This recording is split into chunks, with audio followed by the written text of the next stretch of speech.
We start the day's other headlines with the aid situation in Gaza. The State Department says the U.S. will not limit arms transfers to Israel after the country made some progress in boosting aid to the territory. The U.S. had threatened to do so a month ago if the situation didn't improve. International aid organizations, however, say the Israeli government has failed to meet U.S. demands for more humanitarian aid to Gaza, where conditions are at their worst point in 13 months of war. At the State Department today, officials defended their decision. We'd like to see some more changes happen. We believe that had it not been for U.S. intervention, these changes may not have ever taken place. But most importantly, we want to see continued progress, and that's what we're looking for. Meanwhile, in Gaza, a pair of Israeli airstrikes killed at least 14 people today.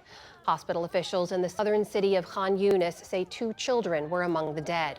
Most of the fatalities took place in an area that Israel had declared a humanitarian zone.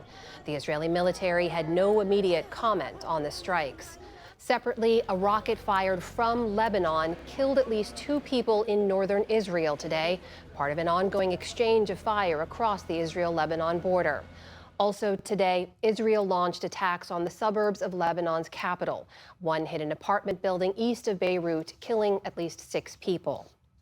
A New York judge is delaying a decision on whether to uphold President-elect Donald Trump's hush money conviction by a week. Judge Juan Merchan was scheduled to decide the future of the case today, but is giving both sides more time following the Supreme Court's recent decision on presidential immunity and Trump's election victory. His lawyers argued the case should be dismissed outright, saying it's, quote, necessary to avoid unconstitutional impediments to President Trump's ability to govern. Trump is due to be sentenced later this month following his conviction in May on 34 counts of falsifying business records. He denies any wrongdoing. A federal judge has sentenced a former Massachusetts Air National Guard member to 15 years in prison for leaking classified military documents about the war in Ukraine.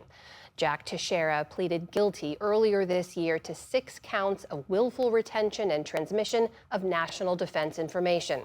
He was arrested in April of last year and admitted to sharing sensitive defense secrets on the social media platform Discord. It was one of the most significant national security leaks in years. In Louisiana, a federal judge has blocked a law that would force public schools to display the 10 Commandments in classrooms. A coalition of parents from different religious backgrounds sued the state, saying that the measure violated their First Amendment rights. Their attorney called today's decision a, quote, reality check for Louisiana lawmakers who want to use public schools to convert children to their preferred brand of Christianity. The case is the latest in a series of Republican efforts to insert religion into public schools.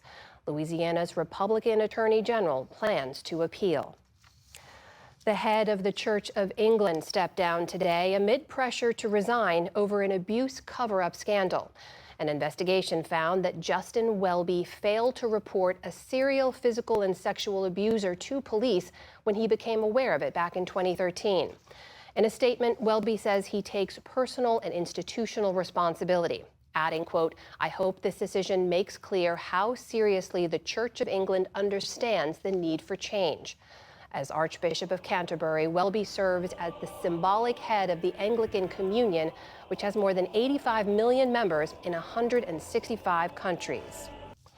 Police in China say that at least 35 people were killed and dozens more injured when a man drove his car into a crowd of people at a sports complex. The incident happened on Monday night as people were exercising in the southern city of Zhuhai. Locals paid tribute to the victims at a makeshift memorial tonight. Police have detained a 62-year-old suspect who they say was upset over his divorce settlement.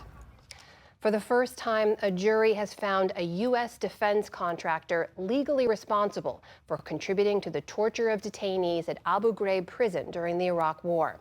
Virginia-based CACI must pay $42 million in damages to 3 plaintiffs who said they were beaten and sexually abused at the infamous facility. One of the men, seen in the foreground of this courtroom sketch wearing glasses, wrote, quote, this victory is a shining light and a strong warning to any company or contractor practicing different forms of torture and abuse. CACI is widely expected to appeal. And on Wall Street today, stocks retreated from recent records. The Dow Jones Industrial Average lost more than 380 points to close back below the 44,000-point level. The Nasdaq slipped about 17 points on the day, and the S&P 500 also ended slightly lower. And we have a bit of nostalgia for you with this year's entries into the National Toy Hall of Fame. 3 Playtime favorites made the cut: the Phase 10 card game, Transformers action figures, and My Little Pony. It was a long ride for My Little Pony, which once outsold even Barbie herself. The pastel ponies needed 7 tries before finally reaching the winner's circle.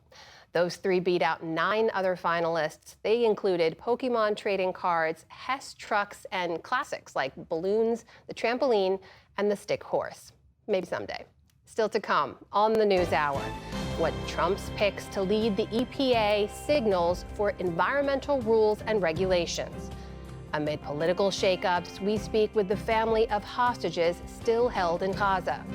And renowned fiction writer John Grisham chronicles the real-life stories of people who were wrongly convicted.